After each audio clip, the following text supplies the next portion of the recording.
Welcome into the latest edition of Betting Weekly Fast Break. We are a brand new show in our third week here on the Bet Rivers Network every single weekday, Monday through Friday. That is 3 p.m. Eastern, noon Pacific. And it's been a wild stretch for this show because the wild stretch in the NBA playoffs. And I'm Doug Kazarian, by the way. I should probably mention that as well, alongside Albert Nguyen, also known as Analytics Capper. And Albert, I'm running out of ways to describe, and I'm certainly out of superlatives to describe what the Pacers are doing this postseason and really everything we've seen essentially since the start of the second round of this NBA playoffs.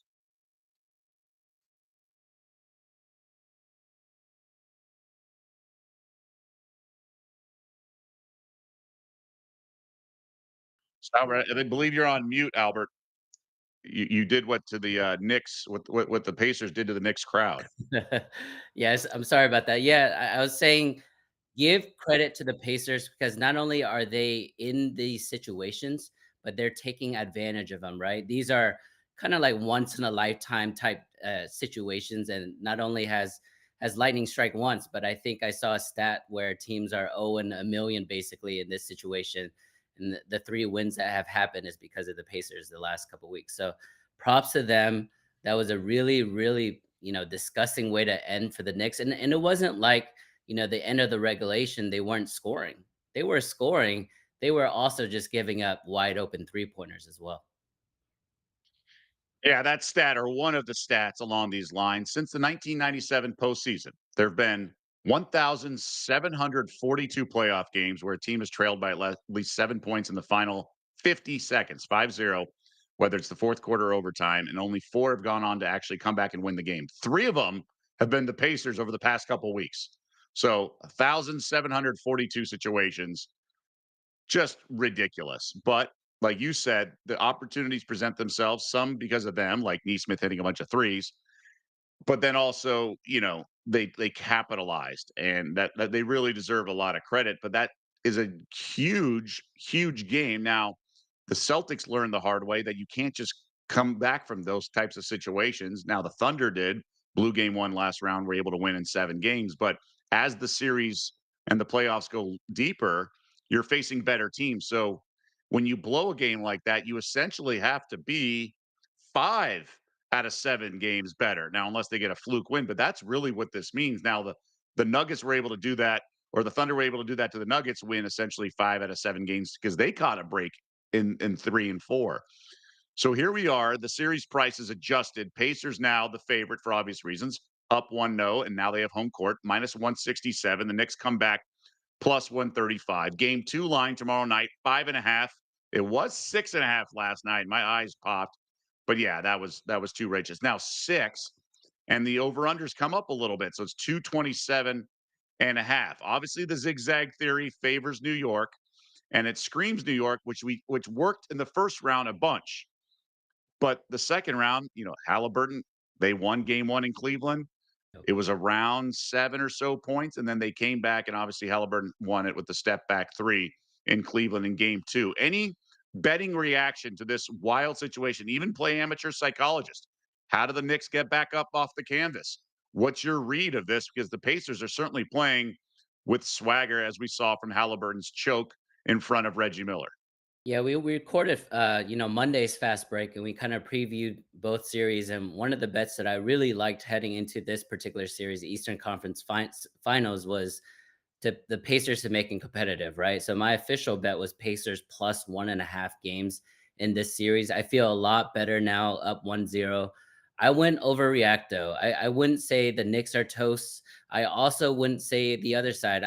I'm gonna err on the side of caution in terms of that zigzag theory. It does make sense that the Knicks are gonna bounce back, but don't count this Indiana team out. And it was interesting because Rick Carlisle is going at it with a number of different combinations, right? Miles Turner didn't really finish that game last night. They were, a couple bench players, players that were hot. You mentioned Neesmith, and then guys that you knew, like Obi Toppin, who had the dunk to basically ice the game. I mean, I think this is a team that you have several guys stepping up, and I just wouldn't count the Pacers out. I wouldn't consider them, happy heading back to Indiana 1-1. I think they legitimately think they can beat New York again in the Garden. So I'm gonna lay off of it. If anything, I would lean the under because I do expect the Knicks now, game planning wise, from a schematic standpoint, if they want to be competitive in this series or win this series, they should not be running with the Pacers. They need to grind this game out, make it really physical. But you and I mentioned this the other day as well. Indiana is sneaky really good at that slow it down physical type game as well. So I just think the best chance for New York is just to slow it down, keep the score lower because you don't want Indiana shooting threes, over the top of you left and right. I agree with basically everything you said. I do think the Pacers are not just happy they got, one game on the road and going to come back and kind of mail it in like we've seen teams in the first round sometimes do that. The 8, 7, 6, or 5 seeds who steal a game. I think the Pacers have that edge, and it's a byproduct of those guys that are physical in the half court. It's Neesmith, it's Matherin, it's even TJ McConnell, Nebhard, who was throwing his shoulders in the first round to 7-footer Brooke Lopez. These guys think slash know they belong, and they think they're the better team. And yes, was it a fluke winning game one? Sure. But just in general, they thought that coming into the series.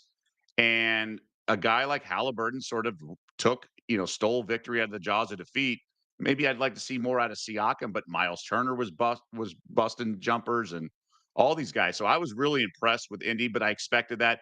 I was sort of impressed with the Knicks, though. I was very surprised they were up 17 in the fourth quarter. I thought this would be a slugfest down the stretch. I liked the over to begin with, and I thought it was going to be high scoring, but not like that. So I thought the offenses were great. I mean, it definitely took me by surprise that the Pacers started 8 of 8, and they were the ones who called the first timeout because the Knicks were also shooting really well, and it was just time for a timeout. I have no play on the series. I think 6 is a little too rich. It's a fair tax, if you will, but I'm not willing to take +6. So that's maybe it's not too rich, right? Like if it went to 6.5, I would strongly consider Pacers, things like that. Honestly, in these situations, I usually bet the Pacers first quarter. So I'll be on the show tomorrow with Wes Reynolds, our resident Indiana native and fan who's probably still peacocking around the room after Halliburton's jumper and the comeback in overtime. But I think I'm going to end up being Pacers first quarter. I really do. I think that usually bleeds over, but that's just a hunch. We'll officially get to that. So nothing on that game during this off day for you. So, but I'm glad we got your input here. But we do have game 2 tonight in the Western Conference, and Thunder are now adjusted huge favorites. The side is 7.5. Over under has trickled up today from 216 to 217 and a half, even though game one went significantly under. So there was an adjustment from games 1 and 2, and it's been bet up today to 217 and a half. That's surprising. I leaned under 216. Now I might have to take a bite at 217 and a half. Would you call this a must win for Minnesota? Because if they go down 0-2, you got to win 4 of the next 5. But also, I also know a series doesn't technically start till the road team wins. I wouldn't necessarily call it a must win, Doug. I mean, OKC is the number one seed for a reason. Minnesota went through the Lakers team that, wasn't in its finest form in the first round. Minnesota also went through a Golden State team that lost their best player in Stephen Curry. So I think they got punched in the mouth in that first game against a team that's very battle tested, a team that just went through the championship pedigree that we saw in game 7 against, Denver Nuggets. So I think OKC was going to win game 1 no matter what. Thankfully, we were on the Timberwolves first half, right? Because I think the energy and exuberance was important there. But as the game wore on, I think the better team is just going to lean on, their defense, their versatility, their three-point shooting, and also their closer and Shea. And, there's a lot of conjecture and narrative around Shea's whistle, like his friendly whistle when it comes to fouls and things like that. So one angle that I'm actually looking at, Doug, is not official yet, but I do like Jaden McDaniels tonight to play a lot. I don't think he's going to be in foul trouble, first of all, as he was in game 1. They're going to let him be a little more physical against Shea. With that said, I think plus over 1.5 stocks. So that's steals plus blocks. I think he's going to be very active on defense. And if he's not guarding Shea as the primary defender, as the help defender, I wouldn't be surprised if he has 1 or 2 blocks just from that as well. So I like Jaden McDaniels to have a really big bounce back game from a defensive standpoint. But from the full game, Doug, I really don't have a big read there. I would lean OKC, to be honest, just because I know they're better top to bottom and they're gonna play Rudy Gobert out of this game. But I would love to hear your thoughts.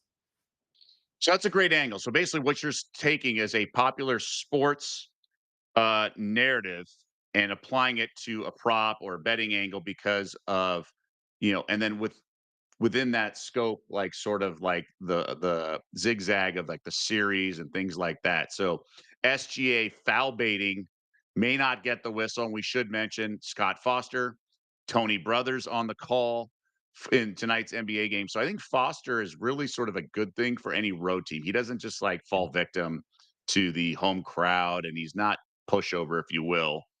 And then Tony, like Brothers, is like typically calls a lot of fouls. Now, both home and away. I mean, long gone are the days of David Stern's NBA with Dick Pavetta calling a million fouls of the home team. But I think it's a pretty favorable angle. I do think they're going to swallow the whistle a little bit. I think Chris Finch is going to work the crew. I mean, McDaniels in general will likely go over 1.5. I mean, he did the last game. He fouled out in only 24 minutes, and he still had one block, one steal. So I like your angle a lot. So I think that's a really sharp play. What about Ant? So Ant did not deliver, but he was also facing some serious defense, and they got the ball out of his hands, and a lot of that supporting cast couldn't hit a jumper, while the Thunder made over 50% of their threes. Sometimes that's what this comes down to. But we've also seen Ant flip a switch. He did this in the second half of, I believe, game 4 against the Warriors after the speech to his teammates at halftime. And his points prop is up from 23.5 to 24.5. Ant can be aggressive, can score easily, but also be deferential and still finish under here. So I'm not taking the bait, if you will, over 24.5. What about you? Yeah, I'm staying off of it. I do think he's gonna take more than 13 shots, right? He only ended up taking 13 shots in game 1, and I think, 8 threes. I mean, that's around his average. He took 8 or 9 threes in the regular season, but definitely more than 13 shots. He's gonna try to get to the line more often. I think this is the biggest I talked about, game 1 for Minnesota being the biggest kinda getting punched in the mouth. For Ant Edwards, this is not Austin Reeves and Luka Doncic, right? This is Lou Dort. This is Shea, this is Jalen Williams, this is Caruso. These are the best perimeter defenders on you with amazing help behind them in Isaiah Hartenstein and Chet Holmgren. So their entire defense, justifiably so, is going to be scheming against Anthony Edwards.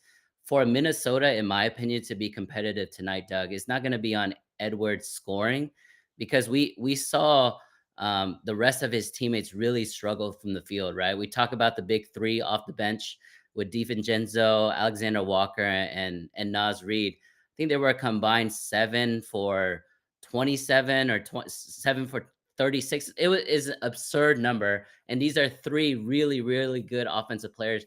Naz Reid was 0 for 7 from three. So I mean, I think for Minnesota to keep this tight, I think those guys have to really hit their open shots. Anthony Edwards, if he gets 9 plus assists in this game, I think they're going to win. But if he's going to try to go for 50, it's going to play into the hands of OKC, in my opinion. Okay, so no play on the prop. I mean, No. I do think, like I said, there's a path for both sides of this, right? There's a path for the over, and he just sort of takes off and initiates and just gets to the foul line a bunch and things like that. And there's also a way where he scores like 22 and has a great game, has a bunch of assists. I know a lot of sharp guys playing over his rebounds plus assists because the ball finds energy, Yeah. and he's going to be out there generating that energy. So often in the playoffs, a series will take on an identity, especially when there's adjustments and things like that. Gobert, starting center for Minnesota, only played 21 minutes. Are you hammering his unders? Did we sort of get a window in how Minnesota can approach this? I know his points props come down to 7.5. His points plus rebounds is 14.5. Couple ways to play it. I do like the under for points plus rebounds. I like his rebounds under 8.5. I certainly can get behind. So I'm curious how you're seeing this with Gobert. Yeah, I do like that a lot as well, Doug. So I saw that in our pregame or pre-show notes. Appreciate that. That's really sharp angle because someone like a Mark Degno, one of the best coaches in the NBA, he knows how to play or scheme an offensive, half court game to get Rudy Gobert off the court. Rudy Gobert, for all of his faults and for all of the slander that he gets, he is one of the best defenders ever in this league. He's a multiple time defensive player of the year, but we've seen in two series, once when he was a Jazz, when it was Luca and Jalen Brunson, they stretched the court out with, Spencer Dinwiddie and Maxi Kleber and those guys.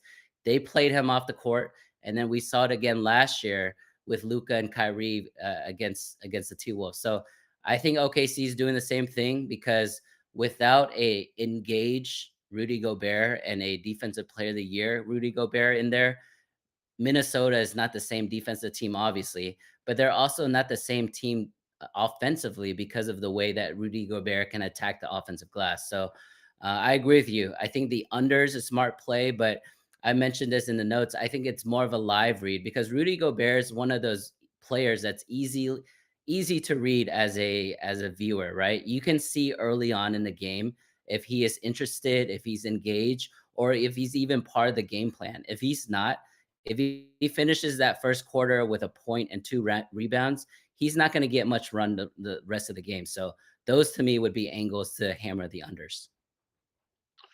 Awesome. Awesome. I'm with you right there. So I'm under 8.5 rebounds, even minus a buck 37. But I like what you're saying. You say you want to see it first. And if the eye test captures what you think, then you can pounce on an in-game prop. So maybe you might take a 7.5 or quote unquote worst number after like 6 minutes or so, but you'll at least have a window into what you think you're going to get. Now, obviously, limits are different and things along those lines, but I certainly can always support a live bet on that in that regard, and in any regard, I should say. So I'm under 8.5 rebounds. I'm under 14.5 points plus rebounds. We'll wrap up our best bets later in the show, but I want to go back to this under. Now that it's gone from 216 to 217 and a half, I'm going to play it at a really just nibble, just a small thing. I just think so much has to go right for this over to cash versus the under. I do think Minnesota is going to be sharper and things like that, but I don't. That means I also don't think OKC is going to have like free reign on the offensive side of the court. So I think OKC scores less. Maybe Minnesota scores more, but 217 and a half's a big number. I have to play the under and go against what's been sharp money driving this number up. I do like the under, to be honest, and I think we have a couple comments in the on the live chat, Doug, that talks about some player props unders. But I agree with you with with the full game under, just because outside of last night where we saw the Pacers and Knicks just hit a bunch of threes, I think this Western Conference series, you're going to get a continuation of really physical basketball. And I think especially with Shea's narrative about, foul baiting and potentially these refs allowing more physical play, you're going to see lower scoring in my opinion. And I think it's going to really, really slow down in that fourth quarter. So if it's a competitive game, and they're not getting to the free throw lines because fouls are not getting called. I expect this to go under as well. I definitely lean the under, and the more I talk it through, I'm probably going to make it a play by game time.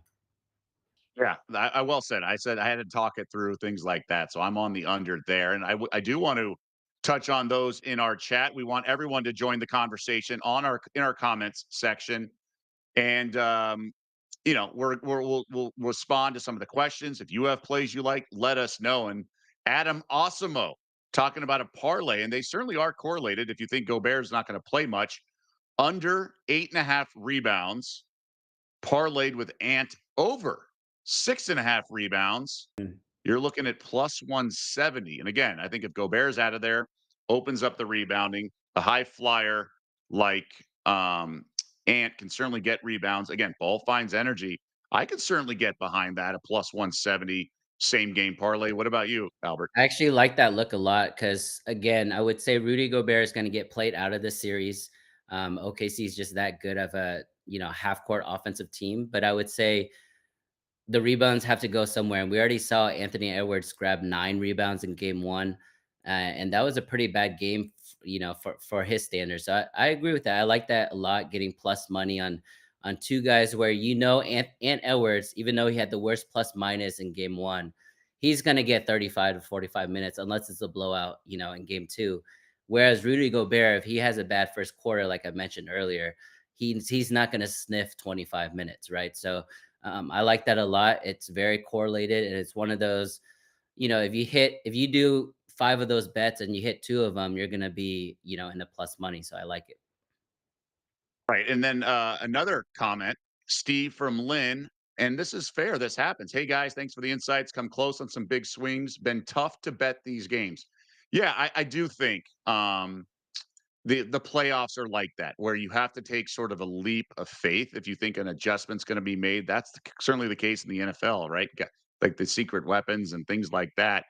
It's such a matchup driven sport being the NBA. And if a team's doing one thing and it went well in game one, there's going to be some adjustments in game two. And we've touched on how we think Ant's going to adjust. I do think the whistle's going to be swallowed a little bit more. So I like your point for that support of the under, which is one of the reasons I like the under. But I do think, I mean, look, Gobert can go off and you lose a bet. I mean, what I've said before, and I'll always repeat it, you can't be afraid to lose a wager, right? I'm not saying you should be reckless, but if you have good thought, good analysis, we don't have tomorrow's newspaper. Like we don't have final box score. Like we don't know how the game's gonna go. But I think we can make some smart dialogue and make an educated guess and have a good angle. You just can't have trepidation. If you have trepidation, you probably should be betting less, right? Like betting fewer. The size of your unit should be lower. So I do like that same game parlay quite a bit because they're correlated. That's when you get involved in same game parlays. I think that's the best approach.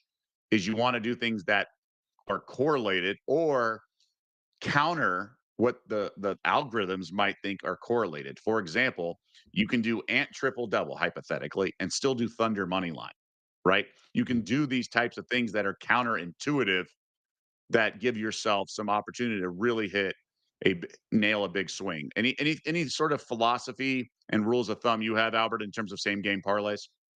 Same game parlays, not specifically, but when it comes to Steve's comment about just it's hard to bet these games, I would say look into first half, Steve, because I mean that's a very poignant comment, to be honest, because it's so many swings so far in the playoffs, and I think it's directly correlated to three-point shooting, right? We saw the Pacers get hot with three-pointers last night, and that's the reason why they came back. If you like an angle, if you like the analysis, if you like the way that you expect a team to adjust from game to game, I would say the first half is a little safer, obviously, because it's less minutes, there's less angles. The starters are going to play basically that entire first quarter, right? And then the end of the second quarter. So you get more of a higher percentage of the game being kind of easier to project, in my opinion. So, I've got back and forth in terms of full game versus first half, but I found the last couple seasons, Steve, that first half has been a little more predictable than the full game. And I will say this, and I think it applies to the first half versus the game, is we're all kind of psycho for betting this stuff for a full game line. If you think about all these sports, the last, I don't know, 4% of the game or whatever you want to call it are played very differently Hmm. than the early part of the game, the first 96%, let's call it. And that's why we have the bad beats, right? I mean, if you think about it, the end of the game, you have the fouling, the three pointing, and everything like that in basketball. In football, you have the prevent defense and the Hail Marys and things like that. In hockey, goalies are pulled. Baseball, strategy changes in the bottom half of the ninth and later. So, literally, the last 4% of all these games are played way differently. Whereas the first half, you have a truer outcome in theory. Now, you also have a shorter window, so you have the variance is more pronounced, right? Like, for example, the T Wolves led at halftime of the last game, and then if you flip a coin 6 times versus 100, you're more likely to get 50-50 in the 100 flips of the coin, right? The larger sample size, the more truer the outcome. With that being said, the curveball is you get the the last 4% or whatever you want to call it, where you get this wonky craziness that you have to sweat out. And usually in a Knicks game, it's usually about a point spread outcome. It's not the team comes all the way back and wins like they did last night. But that's part of the handicap with me for the first half. But Albert, to your point, when you're incorporating first quarter and first half, I think you also have to factor in the desperation is more pronounced early on. So I actually think Minnesota first quarter might be a better play. Yeah, first quarter, definitely, because you're gonna get the majority of the starters, right? So a lot less variance, because you could have Dante DiVincenzo come in and hit like 6 threes in a row, right? No one's gonna be able to handicap that. The other thing that, this is a really important discussion, Doug, is let's say you like a game. Let's say hypothetically you like the Minnesota Timberwolves tonight. Keep that in mind and wait till halftime. Because now at that point, right, you already have half the book that's already written. You already know how the game's going. You already know who's playing well, who isn't, and then you already have the adjustments that the coaches have made on both sides. So if you like the Timberwolves going into this game, +7 or +7.5, whatever the number is, and they're down 3 at halftime, right? Those are good opportunities, in my opinion, instead of betting the full game, right? And having to deal with 4 quarters of variations. Now just bet the second half. I don't think your belief of the Timberwolves are gonna drastically change too much, depending on what you saw in that first half, where that would change your mind. So if you like the Timberwolves heading into this game, for example, I would stay and wait until halftime and bet second half. And a lot of these books now, you don't have these. Doug and I have been doing this for decades, but like 20, 30 years ago, it's much harder to find books to do, live betting. It's much harder to find second half bets with the same amount of limits. Now with all these options, you have all the opportunities at your fingertips. So that's another thing that I've done is, okay, I like a team. Let's not bet the full game. Let's just see where it's at halftime. The biggest benefit to that is, let's say it's a blowout. That's a game that you didn't have to bet in the first place and you didn't lose, right? That's a no A bet. You didn't and you touch it got at all. essentially your plus 110. Yeah, You you're won a plus essentially up. 110 bet. Yep, you're essentially up, exactly. And I've thought about this. I probably need to really dissect it and log every game, but if you just looked at any NBA closing point spread, let's say the game tips off tonight 7.5. I would say 90% of games, you can get a better line for both the favorite and the underdog at some point during in-game wagering. So that means if you like the Thunder, at some point you can get -7 or less. And if you like the T-Wolves, at some point you'll be able to get +8 or better. Now, threading that needle, sticking the landing. Do you really want to sit on your phone or in front of your computer all game rather than just kick back and watch and, not have a same game parlay? Like, I get all that. Like, I sit there with my laptops and 5 TVs, and I get it. I get that it's not for everyone, but it's just a thought to keep in mind because there's opportunities in game. That's all we're trying to say. We're not saying you should do that every game, but the NBA is certainly wired that way versus like football, right? The units of scoring in football are 3 and 7. So especially in college, a game can get away from you and one score, you may never get that number back, right? But it's funny how you can stress about a football spread 3.5, 3 all week, and then within 4 minutes of the game, it's like 3.5, no problem with certain juice. Um, so like, but again, the straight wagers, but that's more for the syndicates betting 6 figures or 50,000, and the taking the books taking down the live limits don't apply to those huge syndicates because it applies to recreational bettors. But that's what we're discussing here. We're for this for the common better, if you will. Okay, so I think we've exhausted this game. So we like the props. We'll get into our everything at the end of this show. But we got to pivot to the WNBA because we've had a nice little week. Paige Beckers did not get the rebounds I thought she would yesterday, so that stunk. Or it is what it is. Can't win every bet, but we've been on a little heater. We have 2 games on tonight's slate. The marquee one is the Indiana Fever visiting the Atlanta Dream.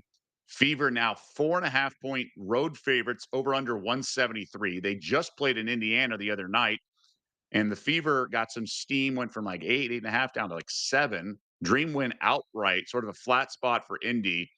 And it's a rematch. This one in Atlanta. It's Atlanta's bigger stadium because of Caitlin Clark effect, not their usual home arena. And I gave this out at the end of yesterday's show, -3, -118 in advance for a full unit. And sure enough, the market did steam. So I guess at this current market, Albert, any opinion here for the Fever road chalk here? I like the Fever in the first half in this one. One of the angles that I've done in previous seasons was after the superior team loses, how do they bounce back? Do you go full game or do you go first half? I like them to come out with a little more aggressive early and often. I think there's going to be a little more desperation after losing outright as a big favorite. So I like that first half look a lot more. Depending on what book you're looking at, it's minus 2.5. So basically a field goal or a 3-pointer. I think Indiana is going to come out with this game really, really, like I mentioned, really hot, really early and often. And then the Dream, I think they're a pretty underrated team, Doug. And I think as a second half goes on, maybe they make it competitive, or maybe they're happy with the split here. But I just think the Fever comes out. I think Caitlin Clark's going to come out and look to score early before she gets her teammates involved. So I like the Fever first half. Yeah, and then on the screen you see it -1.5, -120. So you have a good market line. Bet Rivers also has -2, -107. So if you think the half point there is worth 13 cents, you can pick your poison there. But I think that's a great angle. I've called the first quarter, first half game, sort of borrow a phrase from craps, the sprinkle, the wheel. You know, you can just spread it over the wheel. I think this is a wheel play Yeah. for the Fever. I think they're going to open up a can. Now, to your point about Atlanta, they're an interesting team because they were going to be my favorite win total over bet going into the season. But in one of the preseason games, Jordan Canada, their good point guard out of UCLA, hurt her knee. First minute of a preseason game had to be helped off. They were fearing the worst, out for the season. As of now, she's only out a couple of weeks. We'll see, reevaluated. But I think quick, efficient point guards are so valuable, even if they're not great scorers like maybe Caitlin Clark. When you have a limited point guard, your just offense is stagnant. And the Dream want to run, but they also have twin towers and the 6'9" Brittany Griner, the 6'3", I believe, Brianna Jones. So I'm a little apprehensive about this Atlanta team because I just think they're the need not identity crisis, but they don't kind of know who they are. I mean, they also lost at home to the Washington Mystics in their opener, so they're not exactly they played out of their mind. I thought the Fever laid a giant egg. Natasha Howard and Dewana Bonner were terrible. They combined for 6 points. Bonner didn't even score. Howard missed all four of her free throws. They lost by one. It was. I think they're going to bounce back. Stephanie White, their head coach, said people if I she goes if I scouted us, physicality would be like the way I would play us. We need to be more physical, and now they're playing these two bigs again. I think they're going to play it with an edge, but you're right. Can you sustain it the full game? The situational handicap screams Indiana, so I think it really screams them early, first quarter, first half. You're that is like a really good way to play. Now I got my number ahead of the market, so I obviously like the first three, but I'm gonna jump on a little bit first half -120 as well. I think you're onto something. Now the last time they played, we had someone in the chat chime in, and Rudy, here he is. He's back for more. Brianna Jones over 7.5 boards tonight because the other night it was 6.5, and I thought it was a great bet. And so the market, we took over 6.5, landed 13. She doubled her rebounds prop. So the adjustment is 7.5.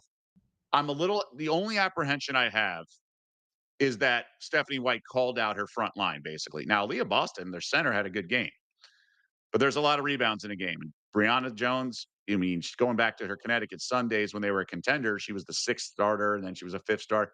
She's good, and she's going to crash the boards. I would still bet the over, but I do think you're going to get a motivated Fever team on the glass, so it won't be as easy.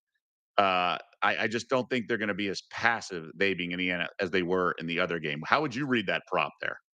That's tough because I after a game where she basically doubled her prop projection, you would expect something of a, return to the mean, if you will. But there's another person, Doug, that I think you should target, or maybe I'd love to hear your thoughts. Is Alicia Gray, for Atlanta Dream. For She's two awesome. games in, she's already shot 23 pointers.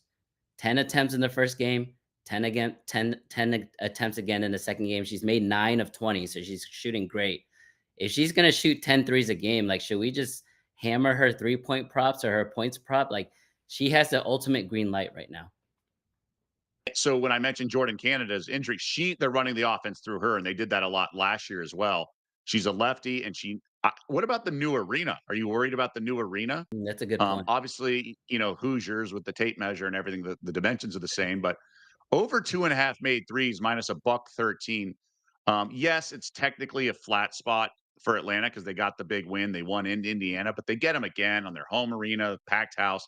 They'll be up for this game. It just they won't be catching the fever flat. I mean, that's the key. Um, and then the previous game, the Dream were off a loss. The Fever coming off, feeling themselves off the 30 something point win over Angel Reese in the Sky. So it was a classic spot. The market moved. I was just so stubborn. Even after doing it so many years and having all this quote unquote scar tissue, I still took it on the head and the chin because I was stupid. I should have trusted the market. And even last night was a great flat spot for the Lynx. Wings cover plus 11 and a half. Like I should be all over these things. So in this case, I do think you're right. There's no way, no way I would play under 2.5. Yeah. Over for sure is the only way to play it. I still like the Fever in this game. I think it's a great bounce back spot, but first quarter, first half is probably the right play. But I like your call on Alicia Gray. I think that's a smart play in that guard. As for the other game, I think the Chicago Sky stink. I really do. Last year they were awful without Kennedy Carter, who was so good. And forget all the hoopla about the bickering with the some of these other teams, particularly Caitlin Clark. I think the Sky have serious offensive issues. Now, Cardoso improved offensively. We know Reese's limitations, but she does crash the glass and get some putbacks and things like that. There's just not a lot of offense with this Sky squad. Now, they're going to play hard. And are the Liberty going to be feeling themselves off the big win over the Aces and coming in with swagger? I don't know. I just think there's just so much talent, and I love their new point guard, Natasha Cloud. I just think it's there's such a better team. I would lay it. I would lay the 11 and a half before I took it for sure. And I'm just debating whether to make it an official play here. Doug, it feels a little trappy to me, completely honest, right? I think all the Yeah. stuff you mentioned is accurate. Chicago is not very good, arguably one of the best, one of the worst teams in the league. Liberty champions and improved their team, coming off a huge win. Now they're going to be on the road where they might face some adversity, but it feels trappy. Like I don't know. Like if I were to make this line, not knowing any of the action, not knowing any of the tickets or money on either side, like I expected Liberty to beat them by 20 plus, like 11 and a half feels kind of weird for me. I'm going to stay away from it for that reason. Well, I agree with you in terms of Trappy. Let me ask you this. So in the opener, the Sky offense was not as good as some would thought they might be because they have Vandersloot. Oh, they're gonna, really feed the post. And maybe people thought, wow, the Indiana defense might be that good. Well, the Indiana defense wasn't that good against Atlanta. So maybe I'm extracting sort of observations that Chicago's offense may just stink. Like Vandersloot's old; she's a traffic cone on defense. She's great passer, great leader, all that stuff. So there's definitely an improvement there. But Chicago just needs help, man. Like they need a lot of help, and I don't know if they're going to get it for this game. I do think Stewie could have a mediocre game. Sabrina could as well. I just think there's just too much talent on this New York team, and I would lay it. I'm coming around. I know it does feel trappy, but they can flip that switch, and Brondello has a short leash on them. She'll call timeouts. They did get upset last year by the Sky at some point in the season. I think Cloud's excellent as well. I Yeah. would look at some of her props. And John Quell had the 17-10 game against the Aces. So there's a lot to like. The bench isn't as deep. I will say the bench does concern me, but Johannes is so fun to watch. She could go off too. I'm laying it here. I'm laying the 11 and a half for just a regular half unit play. So instead of the spread there, Doug, and you do this pretty often, is the team totals. Is the Sky team Okay. total under something that you would be interested in? Because I agree with you, the offense Great is point. horrible, right? And we know this could be a Vandersloot, revenge type of game, but she doesn't have the ability at this stage of her career to do anything about it, right? So I think the Sky team total under could be a potential look. I just don't know. The spread feels a little off to me, but um it's Liberty or nothing. There's no way you can bet the Sky in this game. All right. So each team has not played since Saturday. Have the Sky been working on their offense, things like that? That's something to consider. You're right, though. The Sky team total was an automatic fade every game that Carter didn't play the second half of last year because she had some Mhm. injuries. I believe she was like hospitalized or something scary for a while. So the Sky team total 75 and a half. Yeah, I do not see them scoring that many It's high. points. Yeah, it's very high. They're not good. My closest sort of like betting partner, if you will, that in the WNBA, we agreed on like everything. But the one thing we clashed on. He thought the sky would be better than many thought. I did not agree. So we had like a running joke between us. And he texted me during the game on Saturday. He's like, "All right, you may be right. The Sky team may not be that good at all." 58 points in the opener. Um, I honestly, I wouldn't be shocked. So I think that's a really good play. The more I think about it as well. So I think you're on to something because yeah, we don't need the Liberty to score 87 points because a lot of these teams, especially the Aces, by the way, looking at tomorrow's line, they're double digit favorites. They take their foot off the pedal in the fourth quarter, like the gas. They're not afraid to score 9 points in a blowout win. Like they are not afraid to score that in the fourth quarter. So be careful on some of these team totals. So I think you're on to something here. Um, are you going to add that That as we that is wrap up the another show, great Albert? point.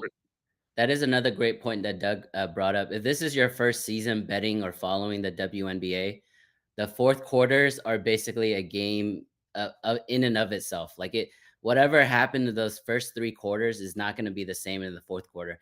If a team is up 30, you wouldn't be surprised if they get outscored by 20 in the fourth quarter. It happens all the time in the WNBA, and it's because of what Doug mentioned. A lot of these superior teams take their foot off the gas, but also you get a ton of missed free throws at the end. You get some really bad turnovers.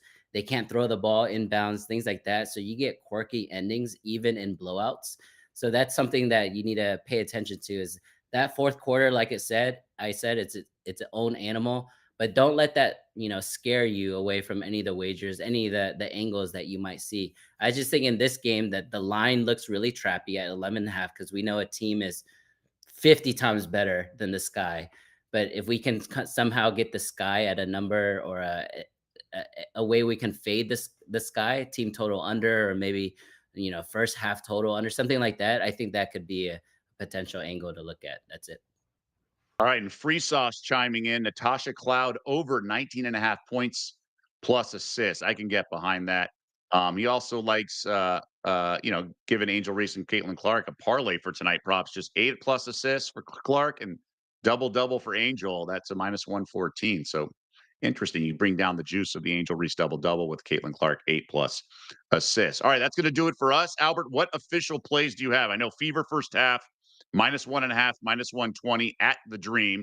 What about the McDaniels 1.5 stock? Can we I'm get gonna you on make record yeah, for I'm that? gonna make the McDaniels stocks over 1.5 stocks an official play as well. So 2 plays tonight. Okay, awesome. And I'm going to do Liberty. I added that -11.5. It probably should be the team total, but I'm not going to do that. Just a half. I already banked yesterday the 1 unit. So I usually do half unit, but full unit Fever -3. And then as for the NBA playoff game, I'm going to do Gobert under 14.5 points plus rebounds, which is -105 at Bet Rivers. And that's the traditional half unit. So that's going to do it for this edition. Albert, you're on the baseball show tomorrow, if I'm not mistaken, right? I Yes. am, Awesome. yes. And that is Betting Weekly Hardball tomorrow, 2 p.m. Eastern, 11 a.m. Pacific. Albert will be back. We'll break down the night and the diamond, maybe have some live wagering opportunities as well as the Red Sox have a doubleheader tomorrow because of the rain tonight. And then Betting Weekly Fast Break. We'll wrap it up the work week tomorrow, 3 p.m. Eastern, noon Pacific, with Wes Reynolds, our resident Hoosier, who's been loving life right now with what's going on with these Pacers after stealing Game 1 in incredibly dramatic fashion. So thanks to you, Albert. Thanks to everyone behind the scenes, and we'll see you back here tomorrow.